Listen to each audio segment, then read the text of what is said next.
আসসালামু আলাইকুম। আশিক ভাই হাবলু মোল্লা বলছি। হ্যাঁ, ভালো আছেন?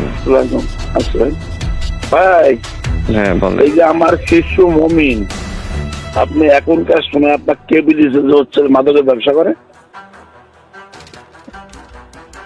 ও, কে বলছে? এলাকার মানুষই বলছে। এলাকার কিনা? এখন তো মাদক ব্যবসায়ী সম্পর্কে কেউ তথ্য দিলে তার নাম দেওয়া যায়? আমি একমাত্র ব্যক্তি যে কোনো মাদক অন্যায়ের বিরুদ্ধে সোচ্চার একমাত্র আমি। যে ওসিরা আছে সে ওসিরা জানে। আমার সাথে একটা ওসির দিনে 3 বার 4 বার কথা হয়, এইখানে এই ধরেন ওইখানে ওই ধরেন। আমি তো টাইমটা কথা বলি না। ও একটা বেয়াদব, মমিন একটা বেয়াদব। আমি মাদক ব্যবসায়ী ধরতে গেছি, ও তার পক্ষ নিয়ে এসে আমার সাথে সেই তর্কাতর্কি। এখন সরকারকে দলের ছেলে তো বুঝলে মমিন তো মাদকের ব্যবসা করে। তাহলে সে মাদক ব্যবসায়ীর পক্ষ নিয়ে কেন সে আছে বলেন? বলি ভাই শোনো, আমি যেটা বলি, হ্যাঁ, আগকার 5 তারিখের হিস্ট্রি আলাদা, এখনকার হিস্ট্রি কিন্তু আলাদা। ক্লিয়ার বলছি। হ্যাঁ। আপাতত দক্ষিণাঞ্চলে কিছু করতে হলে আমাদের সাথে সমন্বয় করে একটু কাজ করুন। না, এখন 5 তারিখের পর আপনারা যদি হিস্টোরি চেঞ্জ করে দেন তা সেটা দেশের জন্য আন্দাজে কারোর নাম দিতে হবে না তো। না, আন্দাজে কেন নাম কারোকে দেবো? ফৌজদারি করতে গেলে হবে না। না, ও আপনার নেতা। সে হ্যাঁ, আপনার নেতা, মানে আপনার দলের নেতা, মানে আপনার সাপোর্টার সে। হ্যাঁ, সাপোর্ট হচ্ছে কি হয়েছে? তোমাকে চাকরি করতে হবে নাকি?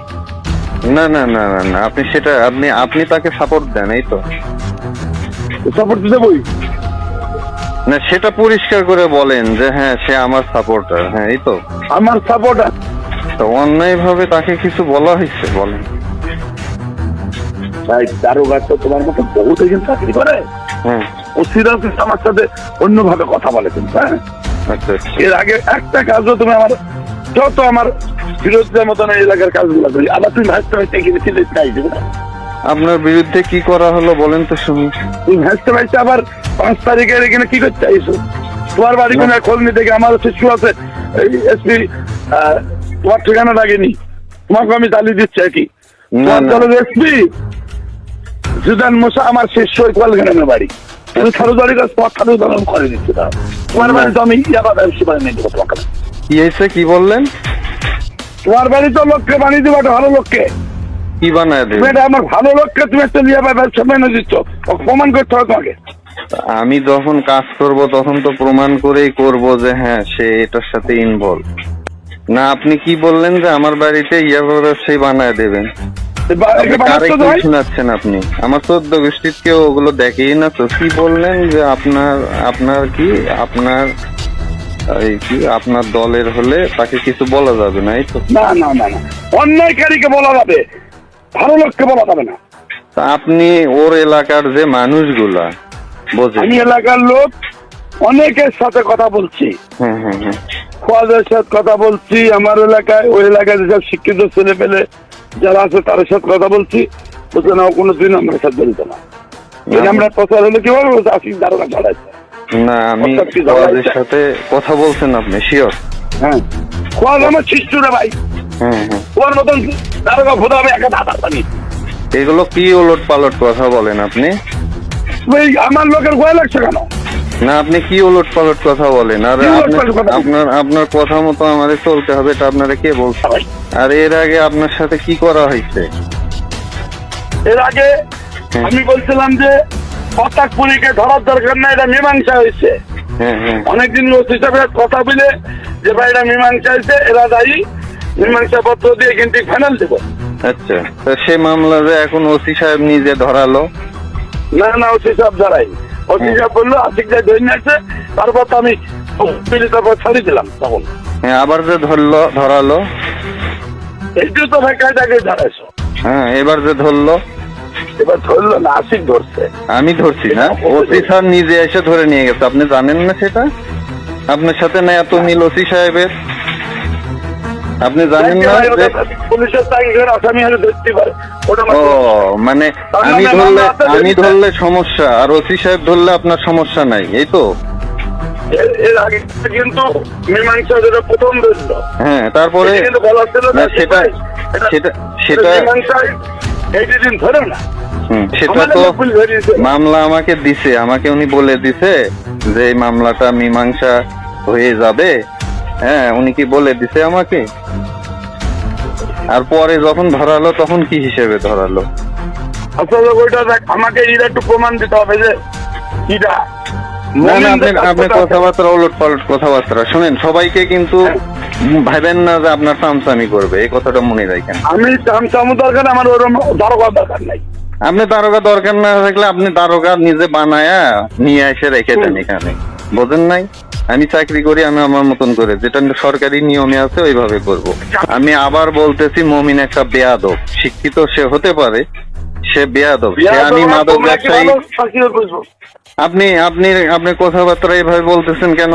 আপনি এভাবে আমার সাথে কথা বলতে জানেন? হ্যাঁ, আপনি কয়জন দারোগাকে কিনে রাখছেন? আপনি ওসিকে কিনতে পারেন। আপনি কি হয়েছেন? আপনার কাছে আমি আপনার খাই না পড়ি আমি?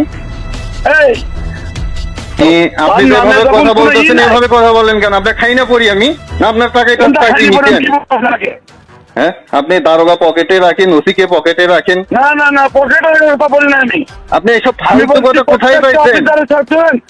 আমি একমাত্র ব্যক্তি, সে কোনো অন্যায় আমার ভাই। আপনি অন্যায়কারীদের পক্ষে, আপনি চাঁদাবাজদের পক্ষে। কোনটা প্রমাণ করা যাবে কোন চাঁদাবাজের সাথে আমি জড়িত? আপনি সহজে চাঁদাবাজি করতে আছে একটা কোম্পানিতে, আপনি তাকে সাপোর্ট দেন।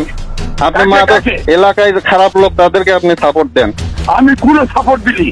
আর আপনি আমার সাথে আপনি কারে কি দেখেন? আপনি সাপোর্ট প্রশাসন আমার নামে যদি একটা খারাপ লাগে সাপোর্ট, যেমন আমি মমিনের কথা বলছি, মমিন একটা শিক্ষিত ছেলে, ও যদি প্রমাণ কোনো মাদকের সাথে থাকে আপনি অ্যারেস্ট করেন, আমরা বলছি নাই।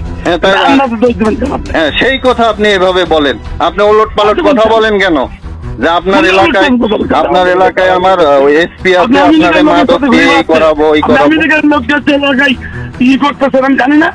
আপনি কি করতেছি আমি? আপনি ওই এলাকার যত, আমি সবগুলো আপনার সাথে জোড়াবো। হ্যাঁ, সব জোড়া। আর আপনি এসে সেটা দেখে গেছেন যে আমি আওয়ামী লীগের লোক নিয়ে বসে আছি। ফালতু কথা বলেন আপনার পাশে তো আমার বাড়িটা, এখানে আমার এলাকাটা। না, আপনি উলট পালট কথা বলবেন না। আপনি যেই হন, আপনি আমাকে চেনেন না কিন্তু। আমার কথা হচ্ছে যে আমিও যদি দোষী হই, হ্যাঁ, আপনি আমাকে অ্যারেস্ট করেন, আপত্তি নাই। কিন্তু আমি যদি অন্যায় না করি, তো দোষী হন। যে চাঁদাবাজি মামলায় যে আসামি, যার বিরুদ্ধে চাঁদাবাজি মামলা হয়েছে, আসামি তো আমি ধরবই। আপনি সেখানে আপনি রিকোয়েস্ট করতে পারেন, কিন্তু আপনি ওলট পালট কথা বলবেন না। আপনি শুনেন, ওলট পালট কথা বলবেন না। 5 তারিখের পর কি হয়েছে? আপনি কি কত বড় নেতা হয়ে গেছেন? আপনি কি আমাদের লোক বাদে লোক পান না? আপনার লোক বাদে মানে আপনার লোক ধরলেই তো তার নামই সুপারিশ করেন। কোন লোকটা বাদ দিচ্ছেন আপনি? ওই কেসটা মিথ্যা মামলা, মীমাংসা করিটার জন্য বলছিলাম যে ধরেন, আপনি বললেন কি এখনো তো ধরা হয়েছে, এখন তো চার্জশিট দেওয়া হবে। চার্জশিট দিলে তো ধরতে হবে। তাহলে মিথ্যা মামলা এখন সত্য হয়ে গেল কেমনে? ও, ওসি সাহেব ধরা হয়েছে না? আমি যেটা বলি না, আপনি রিকোয়েস্ট করবেন, কিন্তু সরকার এরকম কথা বললে আমাকে ফোন দেবেন না। আমি বলে দিলাম, ওইসব অফিসার কিন্তু আমি না। একটা কথা মনে রাখবেন। কথা শুনে না, শুনতে দেবো না আমি। না, আপনি এইসব এভাবে কথা বললে ফোন দেবেন না। আপনার ওইসব আপনি মন চাইলে শোনেন, অফিসার বানায় নিয়ে এসে রাখেন এখানে। অফিসার হইতে কষ্ট লাগে। দরকার নাই ভাই। আপনি যদি দোষী হয় তাকে আপনি অ্যারেস্ট করেন, ভালো লোকের নামে আপনি দোষ দেবেন না। আবার ভালো লোকের মানে সে পুলিশ মাদক ব্যবসায়ী ধরতে গেছে, সে তার পক্ষ নিয়ে এসে ওখানে চেঁচামেচি করতেছে, দুনিয়ার লোক জড়ায় ফেলছে, সে বাজারের মধ্যে একটা সিন্ডিকেট তৈরি করে ফেলছে। সে আবার বলতেছেন ভালো লোক। হ্যাঁ, আপনি বলেন যে সে একটা ভুল করছে। ব্যবসা করে মুমিন কি ব্যবসা? তাকে কি আমি ব্যবসায়ী হিসেবে ধরবো? সে পুলিশের সাথে খারাপ আচরণ করছে, তার জন্য তার বিরুদ্ধে ব্যবস্থা নেওয়া হবে। সে একজন মানুষকে ওপেন সবার সামনে বলছে যে আমি ওকে খুন করবো, এভাবে বলতে। শোনেন, ওর থেকে শোনেন ও বলছে কিনা। ওখানে একটা আরেকজন নাগরিক, সেও বিএনপি করে, বলছে যে ওকে ধর, এখন নিয়ে যাও, ওকে মারবো, এখন ওকে এনে বেঁধে রেখে মারবো। সে লোকও বিএনপি করে। ও বলেন, ও যদি না বলে তাহলে তখন আমাকে বলবেন। আর আপনি না শুনে না কিছু করে এমন ভাবে কথা বলতেছেন। জানি না, কিন্তু ঘটনা হচ্ছে যে ও ও ও কি আপনার সামনে বলছে যে ওকে আমার মারবো? সামনে, একদম চাক্ষুষ আমার সামনে। আমি ওকে বলতেছি যে আপনি এভাবে কথা বলতেছেন আমার সামনে, একটা লোকরে আপনি বেঁধে পিটাবেন মানে। তখন সে বলে যে এই আপনার কথা মতো আমার চলা লাগবে, এখন আমার কথা মতো চলবে এলাকা। আমি বললাম আপনার কথা মতো। এইভাবে সে আমার সাথে বাজারে তর্কাতর্কি করতেছে। না হলেও সেখানে 50 থেকে 100 জন লোক আছে, বহু লোক প্রমাণ আছে, আর আপনি তাকে নিয়ে ওইখানে বহুত লোক আছে, আমি এখন ফোন করে জানছি ঘটনা। আপনি শুনেন, আপনি ওখান থেকে খোঁজ নিয়ে তারপর আমাকে বলবেন। আর এভাবে কথা শুনেন, একটা কথা মনে রাখেন, সবাই কিন্তু আপনার টাকার পাগল না।